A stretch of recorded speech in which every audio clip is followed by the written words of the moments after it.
Hi, and thank you all for joining us today for another CDAPP Suite Success webinar covering the topic Psychosocial and Cultural Aspects of GDM Management in Hispanic and Asian Indian Women. My name is Tracy Esquivel, and I'm the Project and Communications Manager here at Community Perinatal Network, and I'm also part of the CDAPP Suite Success Resource and Training Center team. Before beginning our presentation, I'd like to make some routine announcements. Firstly, handouts for this presentation were sent out today, this morning, around 7:45 a.m. So if you registered for this event after this time, so in the later morning today, don't worry, you didn't get that email, but they are in your GoToWebinar control panel under the Handouts tab. You can download both PDF handouts there. Please continually check your spam folder, as sometimes these handouts and our webinar invitations and reminders of the webinar get set to that folder. So sometimes if you're not sure why you're not receiving communications from us, just go ahead and check your spam folder, and if not, then just email our office if you're having problems. Our email is CDAPP, C-D-A-P as in Paul, P as in Paul, @perinatalnetwork.org. Moving on, if you are watching today's webinar with a coworker or colleague on one computer or huddled around a single computer in a conference room or screen, we will only have record that the person who logged into the webinar today we will only have record that they attended. So if you are in multiples, please send us an email and tell us who you are so that we can record that you attended today's event. Next, the CEU process. 1 hour after this webinar is over, so we end at 1 p.m. Pacific Standard Time. So at 2 p.m. Pacific Standard Time, everyone we have record of logging into this webinar will receive an email from CDAPP at perinatalnetwork.org. And in there'll be directions of how to receive a CEU certificate. So be looking out for that email that comes to you at 2 p.m. Pacific Standard Time. In that email, there's a link that takes you to our webinar evaluation, which is hosted on SurveyMonkey. It's just a short 12-question survey, and that is the information we use to generate your CEU certificate. So please don't rush through question 1 of your name, your credential, email. We just want to make sure all that information is accurate and it's displayed correctly on your certificates. Lastly, and circling back to today's webinar, we'll be holding a question and answer time at the end of the presentation. So feel free to write your questions into us as they come to you. And we're going to get to them as best as we can at the end. Finally, I'd like to present to you our speaker, Dr. Harsimran Singh. Dr. Singh received her master's degree in health and clinical psychology from Punjab University in India. She went on to receive her PhD from Royal Holloway, a University of London in the United Kingdom. And shortly following, she completed her postdoctoral fellowship at the University of Virginia School of Medicine in Charlottesville, Virginia. Dr. Singh has extensive international health research experience, having worked and collaborated with healthcare teams in India, the UK, and the United States. She specializes in the design, development, and use of diabetes-specific quality of life and other patient-reported outcome measures.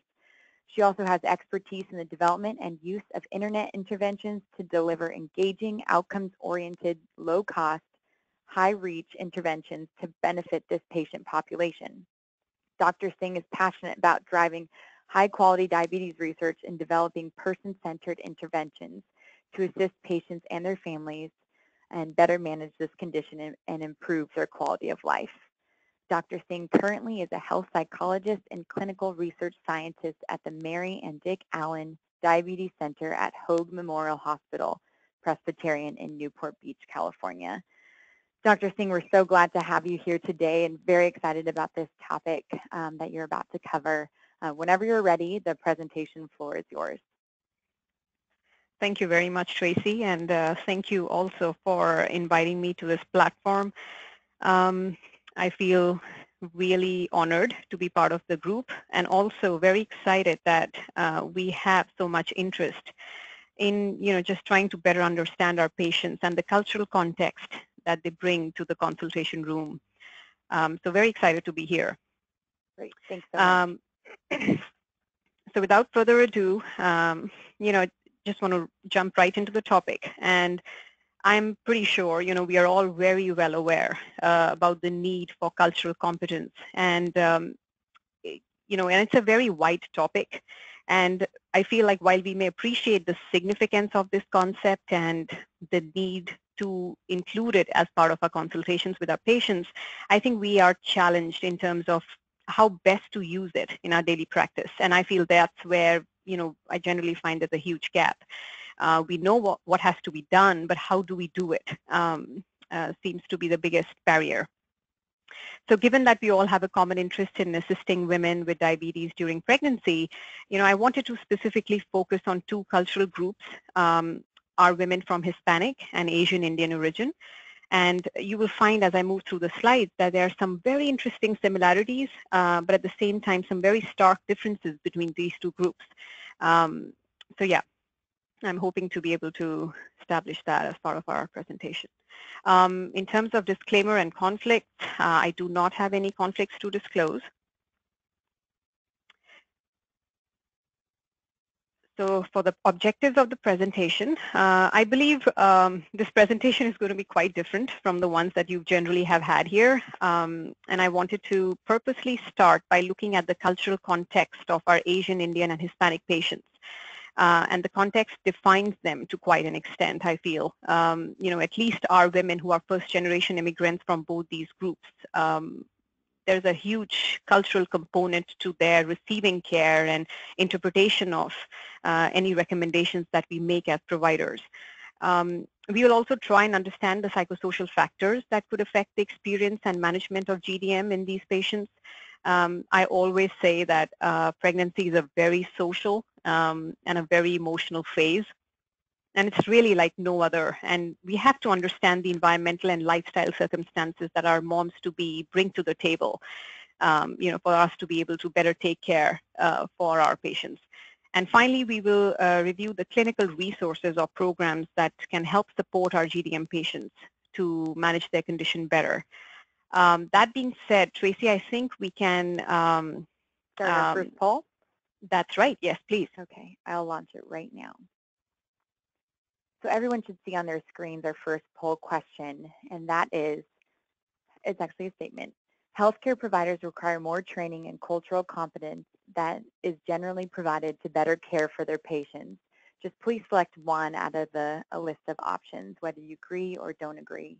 And I'll give everyone a couple of minutes to decide if they agree or don't agree.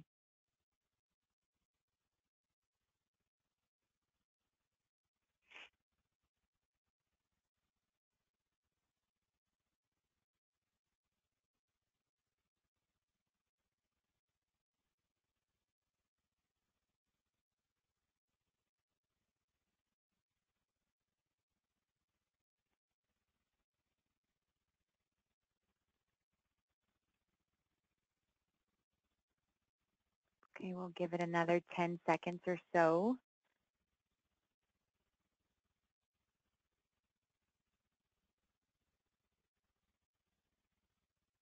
Okay, I will close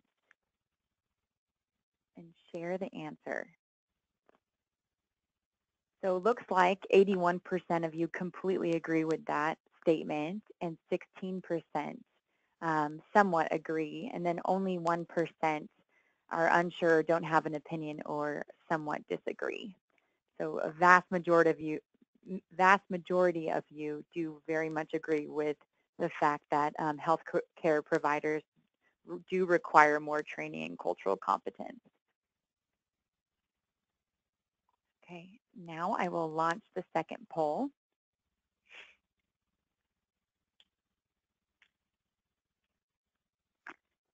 This statement is, health-related behavior change is more successful if presented in the context of patients' lifestyle and cultural preferences. Please select one of the following options. Do you completely agree, somewhat agree, you're not sure, you don't have opinion, somewhat disagree, and completely disagree?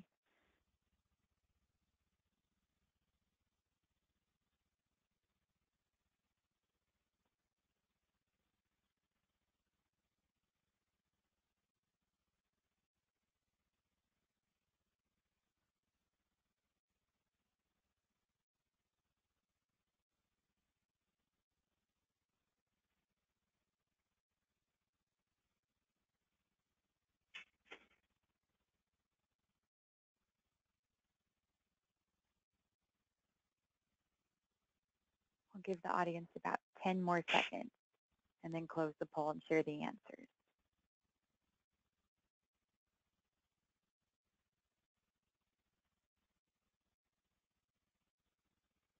Okay. Here. So similar to the previous question, most of you completely agree with that statement or somewhat agree, and nobody disagrees at all. So that's great. Mm-hmm. And the very last poll, I will launch now. The question is, as a healthcare provider, to what extent do you feel confident in engaging a Hispanic and/or Asian Indian patient with diabetes? Please select one. Not confident at all, somewhat confident, or very confident.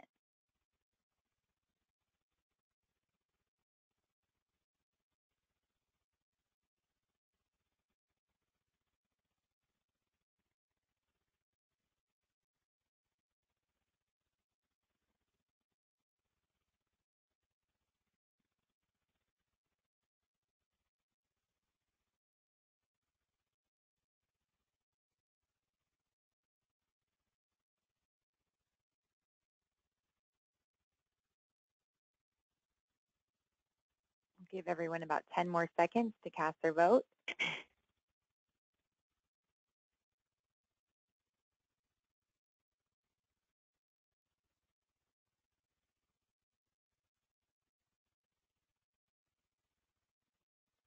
now I'll close the last poll and share the answers. So this one is a little more mixed, but 38% are very confident and 61% are somewhat confident. And then a very honest 1% is not confident at all. Mm-hmm. So this was very, very helpful for me as a presenter, and I'm very glad with the results for the last poll, because I think if the numbers would have been different, I'm not sure what I would have helped with. But yes, so I'm glad that everybody was honest, and I'm hoping that the 61 or 62% who feel somewhat confident or not confident at all, we might have a slight increase in that percentage at the end of the presentation. So thank you very much for responding to that. Okay, so moving on to the overview of our presentation today, I will go over just the general prevalence of GDM in the two cultural groups that I want to focus on.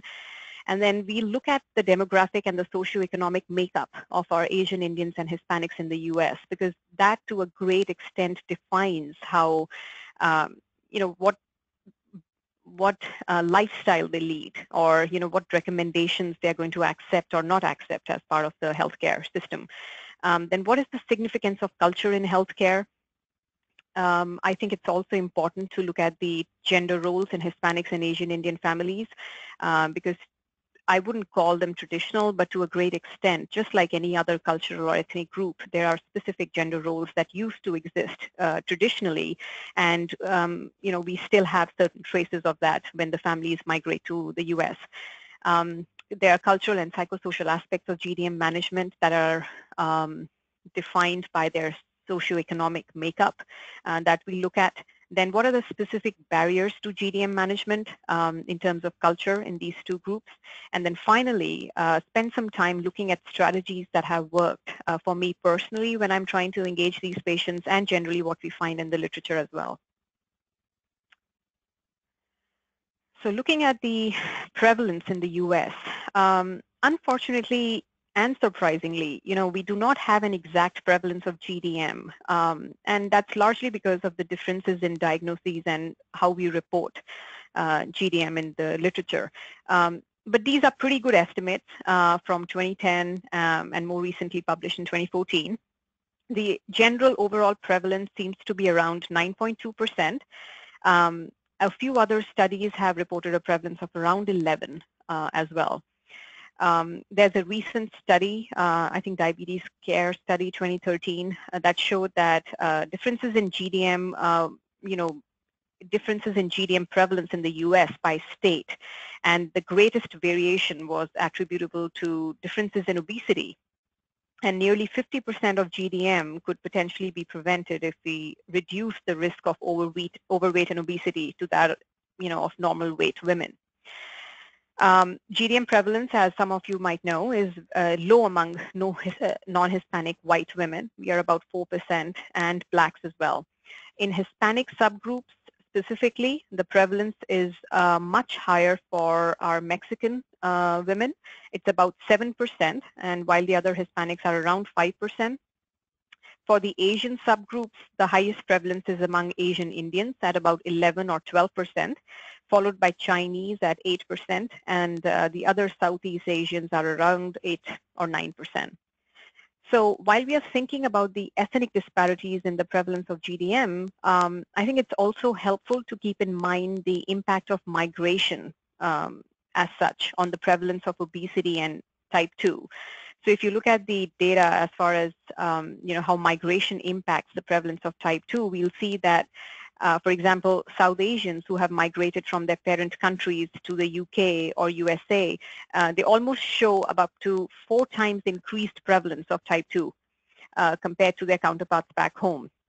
And there are various factors, that are responsible for that, which includes just the new nutrition transition that they come across, or the physical inactivity because of the more likely desk jobs they might have.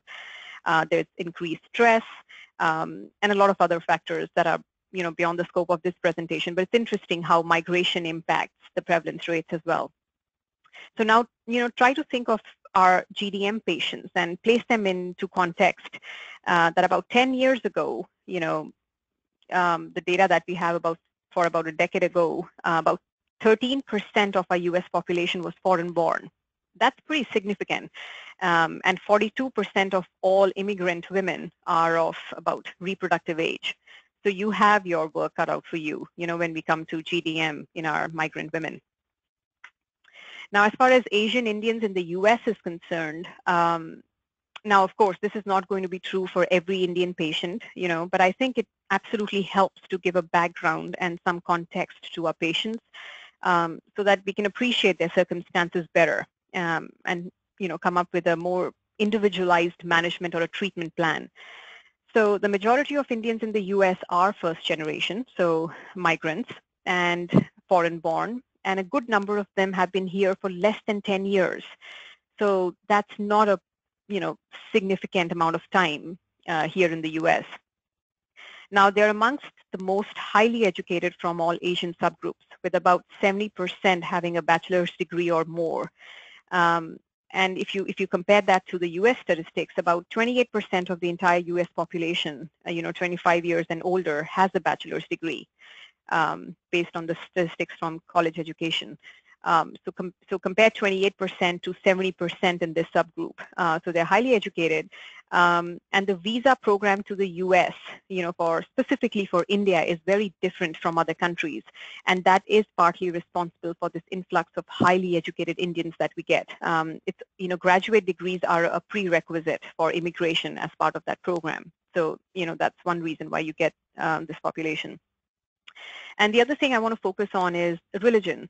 And unlike what is commonly believed, not all Asian Indians are Hindus. We have a significant proportion of our Asian Indians are also Christians and Muslims and Sikhs. And the reason why I want to focus on that is also because religion, when it comes to pregnancy, plays a very important role in this cultural group.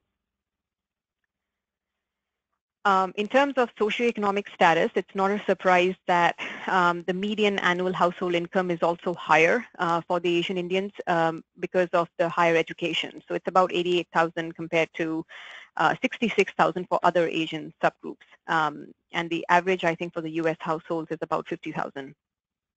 And the areas of highest concentration, as some of you might know already, California is one of the highest, followed by New York, New Jersey, Texas.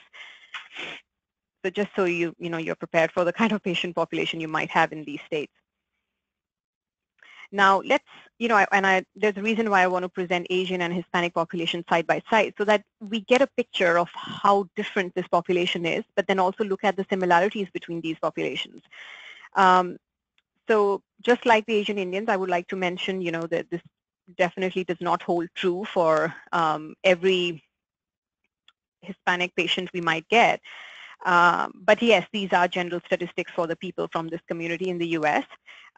They are the largest minority group in the U.S. And will constitute almost 30% of the entire population by 2060. So again, a pretty significant number. And more than half of all Hispanic patients, Hispanics live in California. Again, California is a pretty diverse state, followed by Texas and Florida. And in terms of the age group, I think it's extremely interesting that they are the youngest of the other ethnic groups, almost a decade younger. In terms of education, again, we have to understand that there has been a consistent increase in educational attainment in the Hispanic population. And I think as we see these improvements in education, they will at some point soon reflect in a socioeconomic status of this community as well.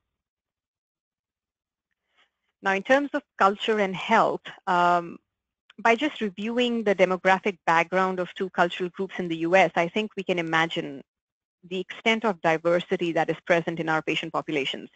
Now, just thinking about this information like me, you will probably agree that as providers, we will not be very effective responding to an Asian Indian woman the same way as we respond to a Hispanic woman. And it's not just specifically in terms of how we talk to them during the consultation, but also the kind of interventions we plan for them or the recommendations we make for them once they leave your clinic. So this is just one of the main reasons why, we really need to assess our patients in context of their cultural or ethnic groups.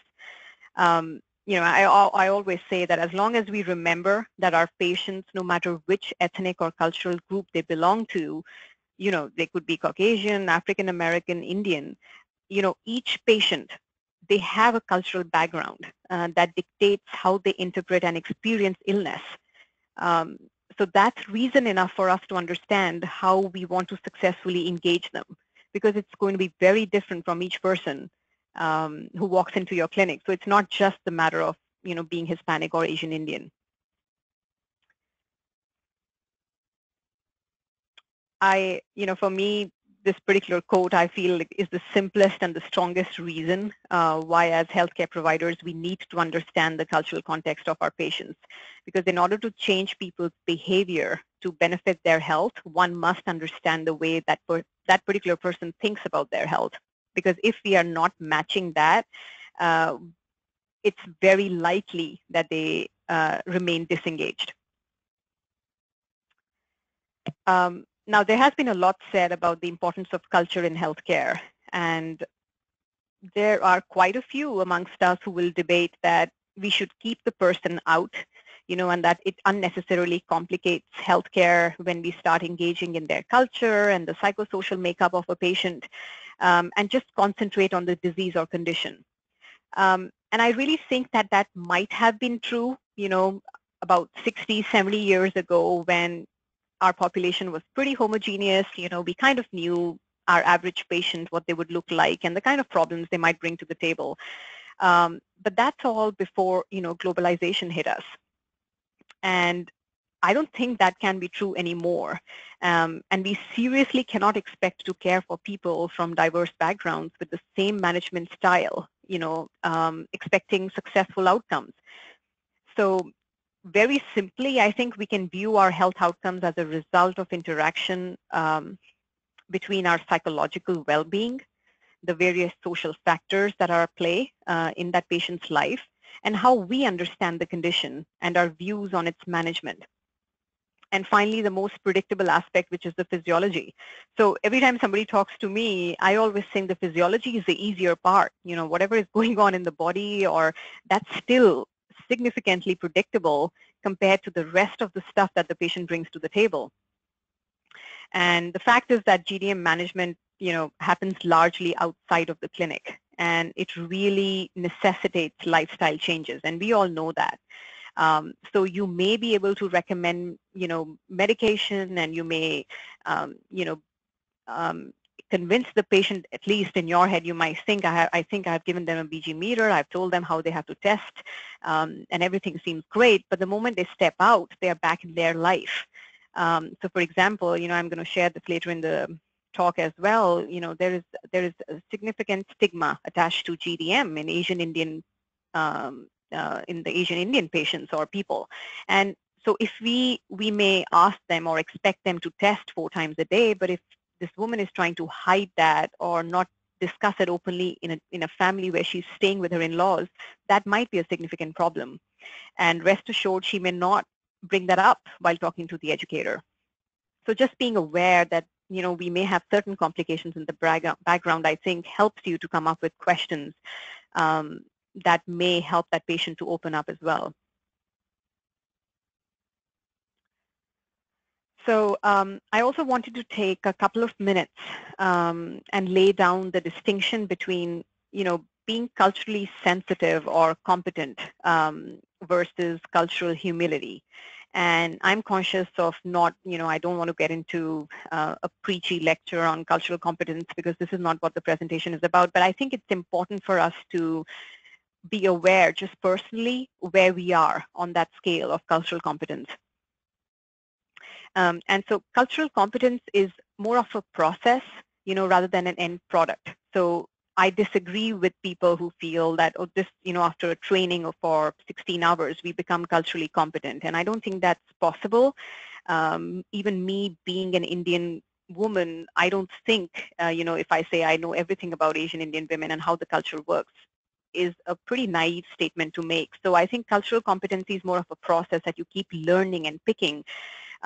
Because even for our migrant populations that have come to the U.S., a person who's been here for 1 year isn't the same compared to the person who's been living here for 15 years.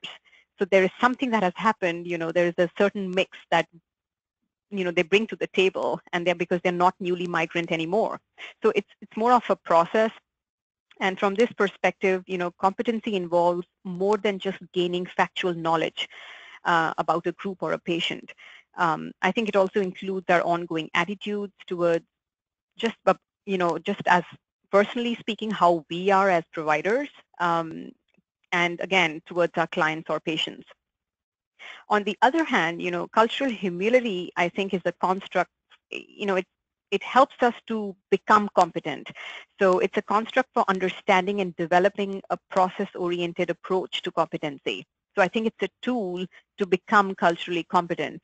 And the second feature of cultural humility is a desire, to fix power imbalances that may exist during the patient-provider interaction. So, and I talk about power because when a patient walks into our consultation room, there is clearly a power play there, because I, with my degrees, if I'm a provider, if I'm an MD or a CDE or an RD, I've had these many hours of education. I know how to manage a person with diabetes, at least in my head, I think I do. So I bring that expertise to the table, and that will show in how I interact with the patient, right? Because I'm an expert and I'm being consulted. On the other hand, the patient, as long as we remember that the patient is an expert of their life, or they are the ones who are actually living with that condition day in and day out in their lives, I think we have room to learn from them. So as long as we bring those two concepts to the table and accept that the patient is an expert in their own right and I bring my expertise, I think there's more room to be working collaboratively and working together. So that's part of, that's part of the process in cultural humility as well. And culture may not play a very important role in certain conditions where, we don't need that sort of long engagement with the patient. But I think when it comes to chronic conditions like diabetes, I mean, there's hardly another example as good as diabetes. And in our team here, we always say that diabetes is a very social condition. It likes to involve more people, whether it's good or bad. So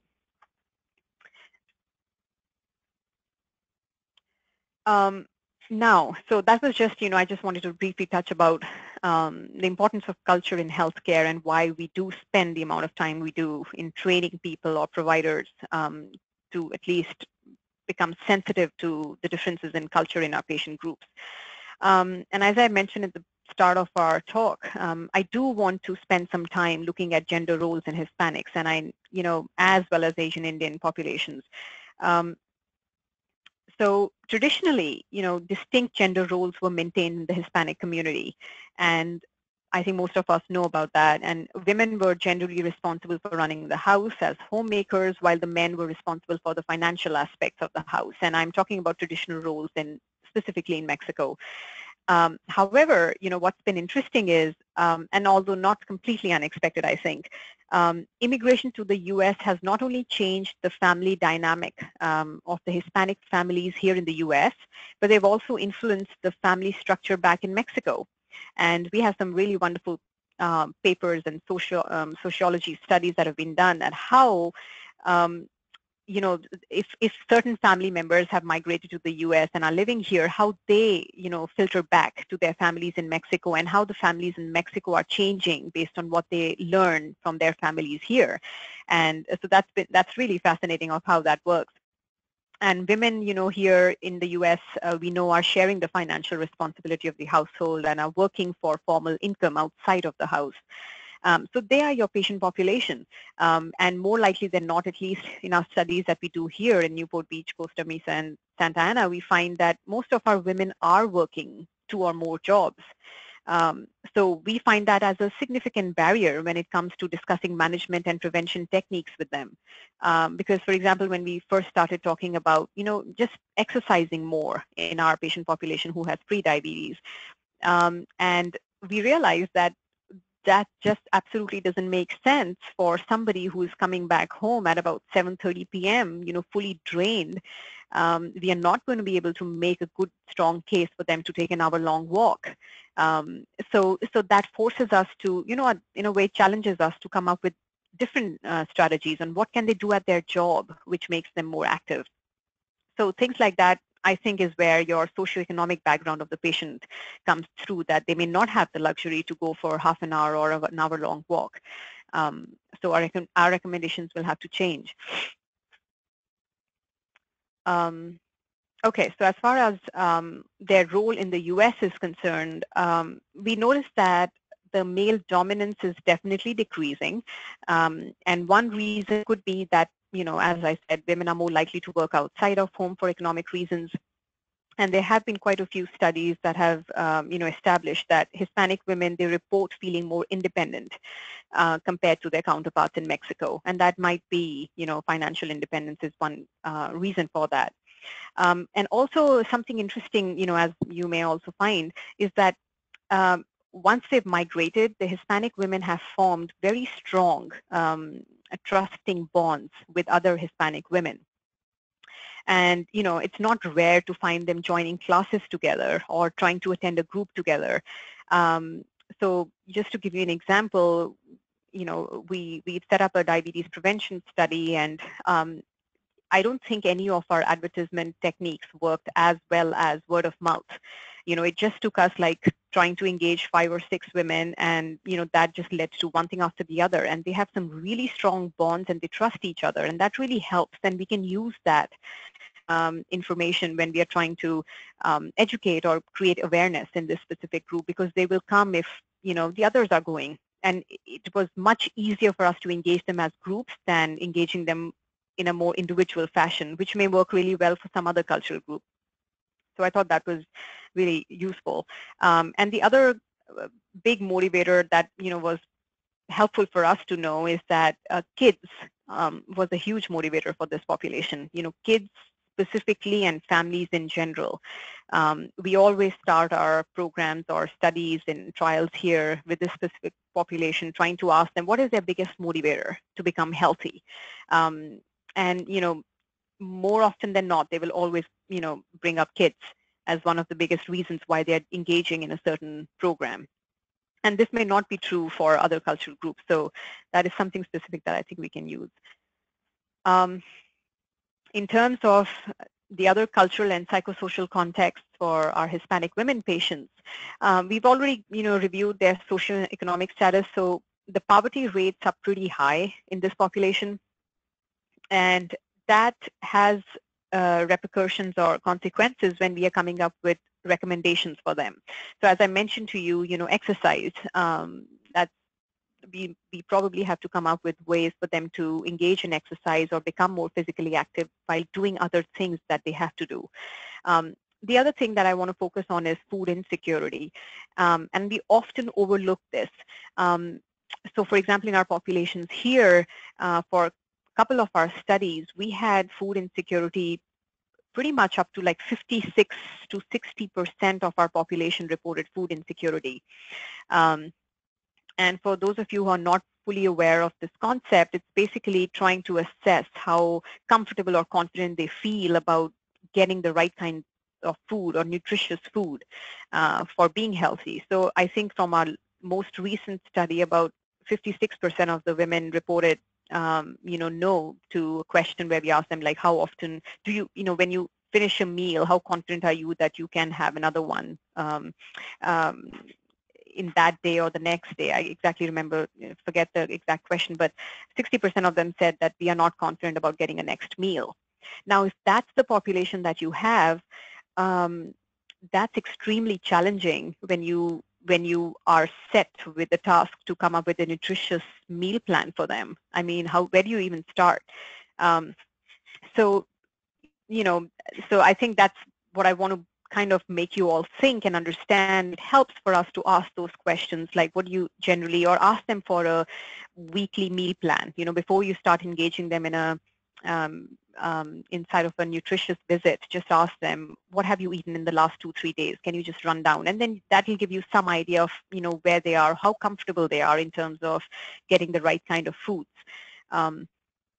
So the other thing that's important in this population is that they have a pretty early birth age, about 16, 17 years, or 18. We find that, at least for some of our women, we find that they've had a kid or are pregnant.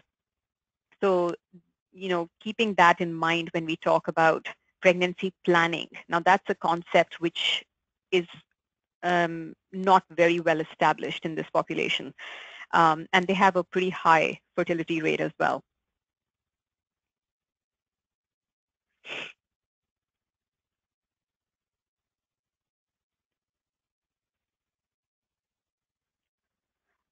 Okay, I think I may have, okay. So the other thing is, now again, going back to the concept of migration and how migration impacts our nutrition and just healthy behaviors, we find that our Hispanic population who's been here for longer in the US reports a higher degree of unhealthy behaviors. And their obesity rates are also higher. And I think, and there's quite a lot published in this area, and I can always share more references if people want that. But nutrition and advertisement has a huge role to play. And now I think it's very well established that certain big brands and soda companies specifically target our Hispanic population. So there was I don't want to name any names, but there have been significant lawsuits that have been filed in terms of how they target certain ethnic minority groups, teens or children in those ethnic minority groups, and try and advertise their products. So we have a significant higher proportion of unhealthy behaviors in Hispanic families that have migrated here. Not being, very fluent in the English language is another significant barrier, because it does create a problem for the provider. If we do not have the resources or the ability to be able to support a Hispanic population or help them understand the treatment or the diagnosis, then what we do, or it's not going to engage the patient significantly. So that's something to think about. And what's interesting is that we find that patients consider the physician's ability to speak Spanish while choosing a physician. So they are much more likely to go to a person who may not be that well qualified to help them manage their condition, but will go there because the person is speaking Spanish. And I don't think we can blame them for that, because even if we are patients and we need certain if there is something, especially with GDM, where our child is involved or the baby is involved, if you're not able to communicate with the physician or tell the nurse clearly what our worries are, that's not a consultation. That's not an effective consultation at all. And there are also recent studies that have shown that interpreters, they don't specifically like the use of, interpreters that are available at hospitals because they don't feel that the person is doing them justice. They don't trust them. They would rather have a family member translate what they are saying to the physician. So that's something to keep in mind, that you may, give them a choice, that do they want to bring somebody from their family to help them during the consultation instead of just imposing an interpreter on them, because they may not be very open during that consultation. And so, for example, just this last bullet point was that about 30% of the Hispanics believe that people are treated worse than others because of their race and ethnicity and their ability to speak English in the healthcare. And this last statistic is actually common, if not more pronounced, in our South Asian Indian patients as well.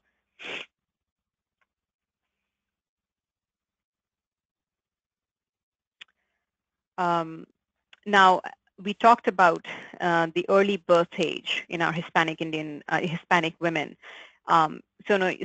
Just clearly in line with that, the formal prenatal care that we expect in normal pregnant women may not be initiated early on in the Hispanic population, because generally it is pregnancy is managed in the family, it's managed within the family, and it happens at a pretty young age, generally speaking.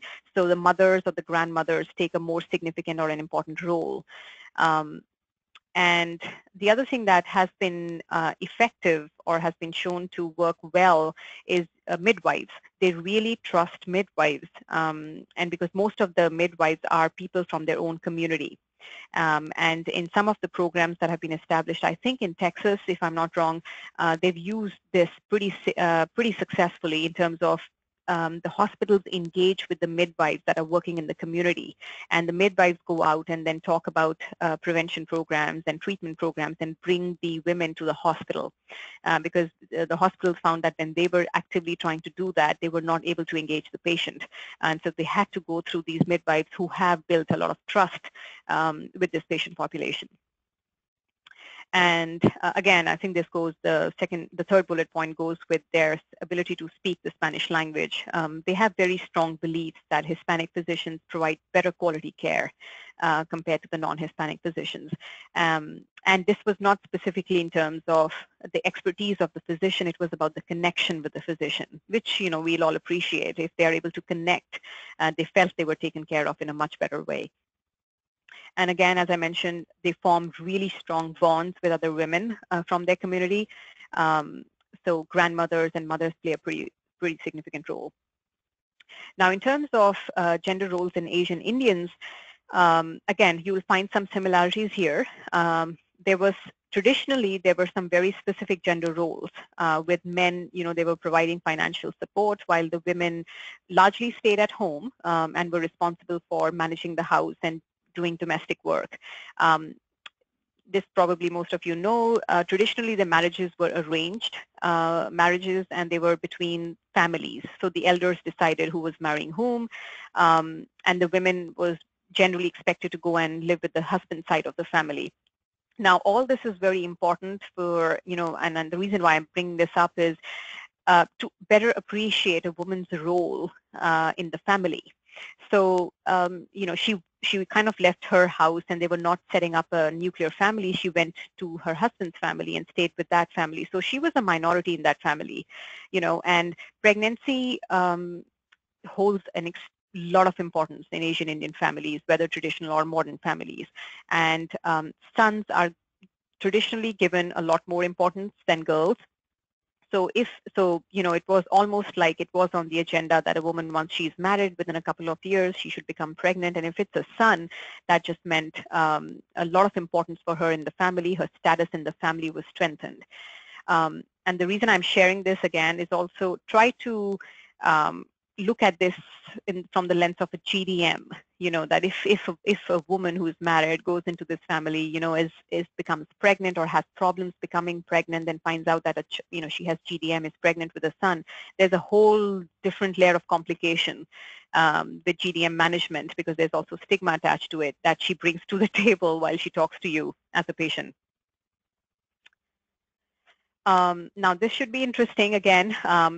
That was the traditional India, that's how the rules were meant to be. Now, things have changed significantly, I would say, in the last couple of decades. There has been the position of the women in India has been strengthened immensely because of the constitutional provisions that have been provided to them. And nuclear families are becoming very popular. So husband and wife together set up their own house. They're less likely to stay with the in-laws.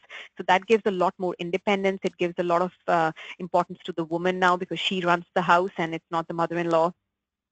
And then again, now these are the, more likely than not, these are the women who are migrating to the US now. So they are used to nuclear families and are very highly educated. And again, as I mentioned, the US immigration regulations, they attract highly educated and upwardly mobile Asian Indians, because you cannot get a visa to the US to work if you do not have a graduate degree. And I found this last statistic really surprising, but compared to our non-Hispanic white men, Indian American women are actually earning more. And I think that partly because also of the higher education level. So, keep thinking about your GDM patient as an Asian Indian mom. So again, a very different picture from our Hispanic moms. Because they have a higher socioeconomic status, they have a higher level of education, they come to you as probably a more stable patient, a stronger patient to work with, because you may have more tools to engage them. And about 73% of our Asian Indians are proficient in the English language. So that does help us as providers, because we may not have to engage them using a different language. And I'm just, and most commonly you will find that, these are the common occupations that they're most likely to be from. And again, that's because of our visa regulations, because they are looking to get people from different countries in these specific occupation areas. Most of our Asian Indian patients, they are likely to have private health insurance.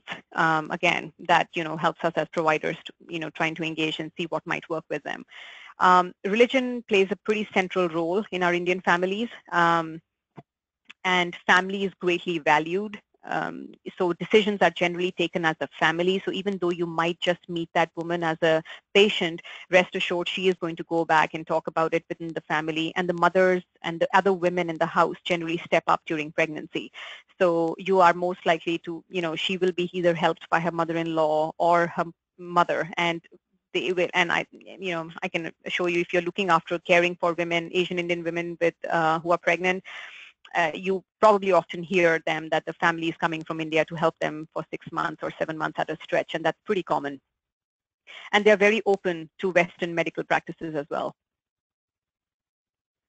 Now, this should be interesting. So in your conversation with our Asian Indian patients, you will find that they may very likely take a passive role, and that's because of the cultural context here.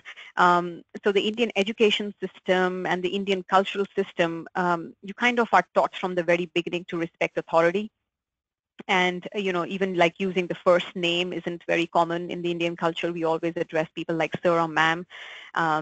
So you may find that they're taking a more passive role because the general expectation is that the physician or the nurse is the expert, and that they should share or should tell me what I should be doing, and I'll follow that. So if you are looking to engage the patient or expecting the patient to take a more active role, you may have to try some different strategies than just simply saying, what do you think might help you? You might have to try a couple of other things to get them engaged or take a more active role. and this is pretty common. They might not openly disagree with you in the consultation, but they will not do or they will not follow through with the recommendation if they don't agree with it. But they may not openly tell you that because they might feel this is disrespectful to you as a healthcare professional. So yeah, it's a tricky area to work with. And as I mentioned to you, there is a certain level of stigma that's attached to GDM. I thought that this quote was pretty significant, so just wanted to share it with you guys. Now, these are the potential barriers for our Hispanic women with GDM. There are social pressures to eat traditional foods, and I'll share with you later, but this is a pretty common area with our Asian Indian moms as well. They are expected to eat certain, specific foods during pregnancy, which may not be what we recommend them. There's a stigma attached to diabetes, and also generally encouraged to eat for two. And again, this is pretty common for our Asian Indian moms as well. And that's why while we tell them not to gain a lot of weight during pregnancy, that might be in contrast to what they're hearing at home. Because we, generally, traditionally speaking, they were told, it's your time to have fun, enjoy yourself, eat what you like. So that's an easier recommendation to follow compared to what we tell them at the clinic. And so they find themselves in a tricky position when they are trying to understand or follow what we tell them. Now, behavior change towards increasing exercise could be very challenging. Again, as I mentioned to you, understand or think about the socioeconomic status of our population here. They may not have the resources to engage in classes. They may not have the time. And so pretty much, may be drained out at the end of the day. And then they also feel a certain level of frustration and helplessness when it comes to healthcare providers. Again, keeping into context, language is a barrier, insurance might be a barrier. So they feel they're kind of left alone to manage this condition.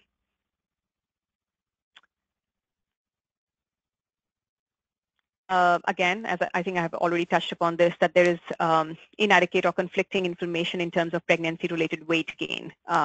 So what we tell them might not match what they're hearing from their mothers or their grandmothers. And again, as I think I've talked to you about, the pregnancy planning is pretty low.